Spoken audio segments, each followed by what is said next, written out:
अब पछताए क्या जब चिड़िया चुग गई खेत। जी हां, ये मिसाल भारतीय हॉकी टीम पे बिल्कुल फिट इसलिए बैठती है क्योंकि जिस तरह से जापान को भारतीय टीम ने शिकस्त दी, जो हॉकी के चाहने वाले, हॉकी के दर्शक, हॉकी से प्रेम करने वाले हैं, वो तमाम लोग सोच रहे हैं काश इस तरह का प्रदर्शन भारत शुरू में दिखाता, काश इस तरह का प्रदर्शन भारत न्यूजीलैंड के खिलाफ क्रॉसओवर में दिखाता, काश इस तरह का प्रदर्शन लीग राउंड में जब भारत को इंग्लैंड के खिलाफ खेलना था, भारत को स्पेन के खिलाफ खेलना था, भारत को वेल्स के खिलाफ खेलना था, वहां काश इस तरह का प्रदर्शन भारत दिखाता, इस तरह से एक तरफा अंदाज में शिकस्त देता। जिस तरह जापान को भारत ने 8-0 से शिकस्त दी, तो यह नौबत ही नहीं आती। खैर, पछताने से अब कुछ नहीं होगा। भारतीय टीम विश्व कप से बाहर हो चुकी। भारत को अब 9 से 12 नंबर तक के लिए खेलना है। इससे पहले 9 से 16 नंबर तक के लिए भारत ने जब खेला, जापान को शिकस्त दी। अब भारत को दक्षिण अफ्रीका से 28 जनवरी को खेलना होगा। इससे पहले दोस्तों, अगर ये बताना चाहूंगा आपको, अगर हमारी बातचीत, हमारी रिपोर्ट आपको पसंद आ रही तो हमारे चैनल को लाइक और सब्सक्राइब जरूर कीजिएगा। शुरुआत करते हैं जापान बनाम भारत मुकाबले की बात करते हैं। जब भारत बनाम जापान मुकाबला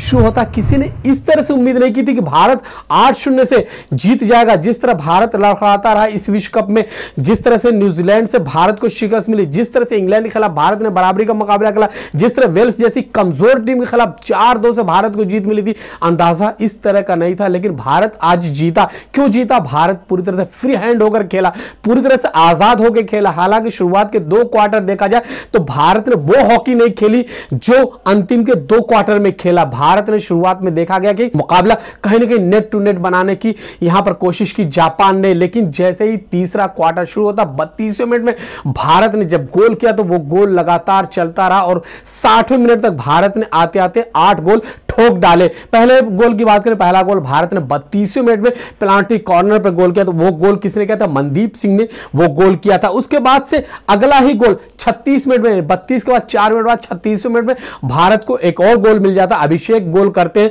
और भारत 2-0 से आगे हो जाता। फिर 4 मिनट बाद 40वें मिनट में भारत ने तीसरा गोल ठोक दिया और जापान पर 3-0 की बढ़त ले ली। यह गोल विवेक सागर ने किया था। और चौथा गोल जो मुकाबला यानी तीसरा क्वार्टर खत्म होने से पहले 44वें मिनट में भारत ने चौथा गोल कर दिया था। अभिषेक ने यह गोल किया था। अभिषेक ने अपना दूसरा गोल इस मुकाबले में किया।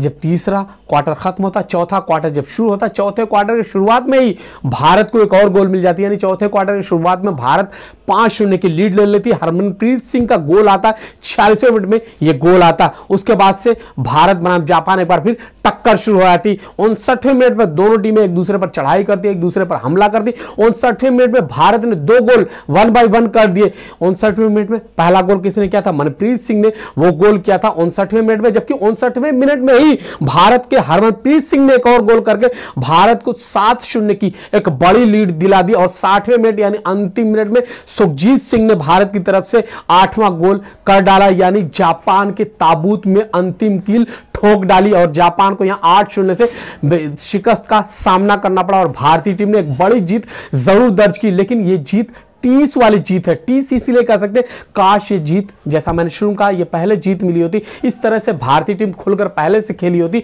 तो इस तरह से भारतीय टीम को इस पूरे टूर्नामेंट से बाहर नहीं होना पड़ता। वरना अपने घर में अपनी मेजबानी में भारत को 2 गोल्डन मौके मिले। और 2018 में भारत को इसी भुवनेश्वर में मौका मिला था, विश्व कप का आयोजन किया था, वहां भारतीय टीम फाइनल तक नहीं पहुंची थी। यहां दोबारा साल 2023 में भारत ने मेजबानी की, लेकिन यहां भी भारतीय टीम जब सबसे ज्यादा उम्मीदें थी, उम्मीदों के बोझ तले भारतीय टीम दब गई और टूर्नामेंट से बाहर हो गई। हालांकि हमने 12 साल में 3 बार विश्व कप का आयोजन किया। साल 2010 में आपको याद होगा दिल्ली में विश्व कप का आयोजन हुआ था, साल 2018 में ओडिशा में आयोजन हुआ, साल 2023 में ओडिशा में आयोजन हुआ। लेकिन भारतीय टीम कहीं भी 1975 की तारीख, 1975 के इतिहास को दोहरा नहीं पाई। जो कारनामा अंजाम दिया था अशोक कुमार ने, जो कारनामा अंजाम दिया था अजीत पाल सिंह की टीम ने, जो कारनामा अंजाम दिया था असलम शेर खान की टीम ने, जो माइकल किंडो की टीम ने कारनामा अंजाम दिया था, वो कारनामा अंजाम भारतीय वर्तमान टीम अंजाम नहीं दे पाई। भारत को अपना जो यानी 9 से 12 नंबर के लिए भारत को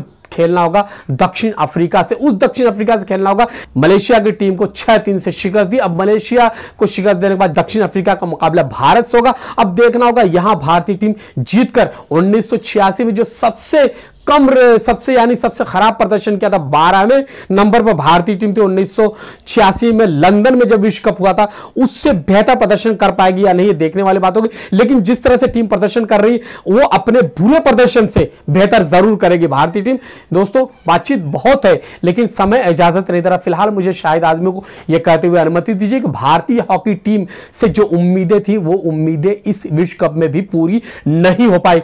किस तरह का प्रदर्शन था भारतीय टीम ने, कहां कहां खामियां, कहां कहां गलती की, ये इस टूर्नामेंट के बाद पूरी समीक्षा हम करेंगे और कोशिश करेंगे किसी विशेषज्ञ से यानी किसी स्पेशलिस्ट से आपकी बातचीत भी कराएं। और अंत में यह भी आपको बता दूं, मेंशन करते हुए चलूंगा कि 2 सेमीफाइनल मुकाबले तय हो चुके। वो सेमीफाइनल मैच कब किन किन टीमों के बीच होगा यह बता दूं, यानी सेमीफाइनल मुकाबला 27 जनवरी को खेला जाएगा। पहला सेमीफाइनल मुकाबला खेला जाएगा जिसके बारे में आपको बता दूं, पहला सेमीफाइनल मुकाबला ऑस्ट्रेलिया बनाम जर्मनी खेला जाएगा, जबकि दूसरा सेमीफाइनल मुकाबला नीदरलैंड बनाम बेल्जियम खेला जाएगा। यानी नीदरलैंड, बेल्जियम, ऑस्ट्रेलिया और जर्मनी की टीमें सेमीफाइनल में पहुंचेंगी। इनमें से 2 टीमें खिताबी मुकाबले के लिए 29 जनवरी को आमने सामने होंगी। मुझे शाहिद आजमी को अनुमति दीजिए। बहुत बहुत शुक्रिया, धन्यवाद।